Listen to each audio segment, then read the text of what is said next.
ഇനി ഇങ്ങനെ ഒരു ചമ്മന്തിയാണ് ചെയ്യുന്നത്. അപ്പോഴും വളരെ ഹെൽത്തി ആയിട്ടുള്ള ഒരു ചമ്മന്തിയാണ്. അപ്പോഴും നെല്ലിക്ക വെച്ചാണ് ചെയ്യുന്നത്. അപ്പോഴിതെങ്ങനെയാണ് തയ്യാറാക്കണതെന്ന് നോക്കാം. ഹായ് കൂട്ടുകാരെ, സെലിം ബ്ലൗസിലേക്ക് സ്വാഗതം. എന്നൊരു 4 നെല്ലിക്ക എടുത്തിട്ടുണ്ട്. ഇത് വെച്ചൊരു ചമ്മന്തി ഉണ്ടാക്കുന്നത് എങ്ങനെയാന്ന് നോക്കാം. ഇതിനെ ആദ്യമായിട്ടൊന്ന് കട്ട് ചെയ്തെടുക്കണം.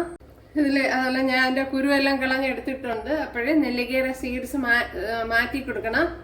എന്നിട്ട് ഒരു 3 വറ്റൽ മുളക് ഇട്ട് കൊടുത്തിട്ടുണ്ട്. ഇതിനെ ഒന്ന് ക്രഷ് ചെയ്യണം ചെറിയ രീതിയിൽ. ഇതുപോലെ ക്രഷ് ചെയ്തെടുത്തോണ്ട് വന്നിട്ടുണ്ട്. ഇതിലേക്ക് ഒരു 1.5 ഗ്ലാസ് തേങ്ങ ഇട്ട് കൊടുക്കാം.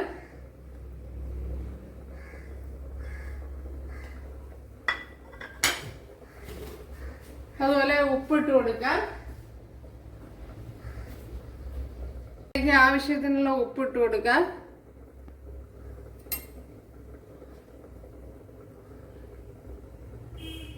അതുപോലെ ഒരു 1.5 ടീസ്പൂൺ മുളക് പൊടി ഇട്ട് കൊടുത്തിട്ടുണ്ട്.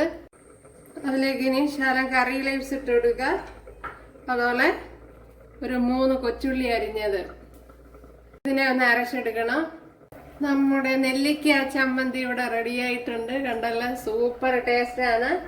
അപ്പോഴിതിൽ ഞാൻ 2 കാന്താരി മുളക് കൂടെ വെച്ച് കൊടുത്തിട്ടുണ്ട്. ഇതുപോലത്തെ മുളക് ഉണ്ടല്ലോ, അത് 2 എണ്ണം കൂടെ വെച്ച് കൊടുത്തിട്ടുണ്ട്.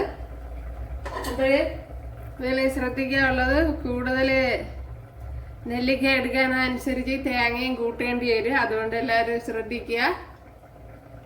അപ്പോൾ നല്ല ടേസ്റ്റ് ഉണ്ട്. അതുപോലെ ടേസ്റ്റിന് അപ്പുറം നല്ല ഹെൽത്തി ആയിട്ടുള്ള ഒരു ചമ്മന്തിയാണ്.